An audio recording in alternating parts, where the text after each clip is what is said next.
অনেক লোককে সুস্থ করিলেন এবং অনেক ভূত ছাড়াইলেন, আর তিনি ভূতদিগকে কথা কইতে দিলেন না, কারণ তারা তাহাকে চিনিত। Hallelujah, hallelujah.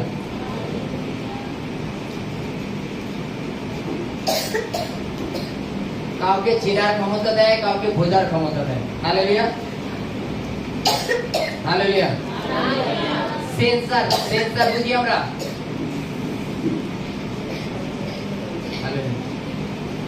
যখন লিফটের দরজা এরকম করে মনে করে বন্ধ হয়ে যাচ্ছে, তুমি এত দুটো সবে বন্ধ আছে, তুমি জাস্ট মাঝখানে পা দেবে বা হাত দেবা, বন্ধ হবে না, গেট আর বন্ধ হবে না। তোমার হাতে কিন্তু টাচ হয়নি, তোমার হাতে থেকে এক হাত দূরে আছে, তবু গেট আর বন্ধ হবে না। ওকে সেন্সার বলে, ওতে সেন্সার লাগানো আছে, যার জন্য তুমি যেখানে দাঁড়ানো তোমার সেই মানে স্ক্রিনের যে স্পর্শের ইয়েটা ওটা ওরা পায়, যার জন্য আর বন্ধ করে না। তুমি পুরো ঢুকে যাও তখন বন্ধ হবে, তার আগে বন্ধ হবে না। সেন্সার বলে। আজকে দেখো এখানে আমরা যতজন উপস্থিত হয়েছি, আমাদের ঈশ্বর বোঝার ক্ষমতাও দিয়েছে, শোনার ক্ষমতাও দিয়েছে, বলার ক্ষমতাও দিয়েছে, দিয়েছে তো নাকি? তবুও আমরা অন্ধ। হালেলুয়া, তবুও আমরা অন্ধ। বাইবেলে বলছে যীশু খ্রিস্ট যখন অসংখ্য রোগীকে সুস্থ করলেন, তার মধ্যে ভূতগ্রস্ত ছিল। সেই ভূতগ্রস্ত গুলোকে সুস্থ করার পরে বাইবেলের কাছে যীশু খ্রিস্ট তাদের ধমক দিয়ে চুপ করে তাড়িয়ে দিলেন, তাদের কথা বলতে দিলেন না। কাদের কথা বলতে দিলেন না? ভূতদের। যাকে ভূতে ধরেছে তাকে না, কিন্তু ভূতদের তিনি কথা বলতে দিলেন না। বাইবেলে লেখা আছে, কারণ ভূতরা তাদের চিনতো, তাকে চিনতো। কাকে? যীশু খ্রিস্ট। হালেলুয়া।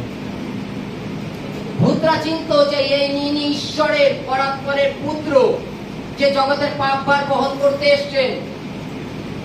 তিনি চিনতো, তারা চিনতো। কিন্তু যীশু খ্রিস্ট ধমক দিয়ে বলতো, চুপ, বেরিয়ে যাও, তোমার কিছু বলতে না, যাও। ভূতকে বের করে দিত, তারপরে সেই ভূতগ্রস্ত রোগী সুস্থ হতো। প্রসঙ্গ, যীশু খ্রিস্ট তাকে মানা করতো কেন? কথা বলতে দিত না কেন?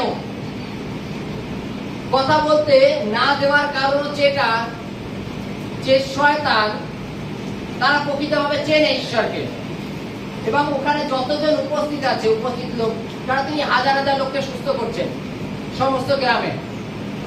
সুস্থ করার পরে আমরা কি করি? জাগতিক ক্ষেত্রে দেখা যায় যে কোনো ডাক্তার যদি আমাদের খানিকটা সুস্থ করলো, সুস্থ করার পর আমরা কি ভিজিট অনুপাতে ডাক্তার হয়তো 50 টাকা, 100 টাকা, 200 টাকা হাতে দিয়ে চলে আসে।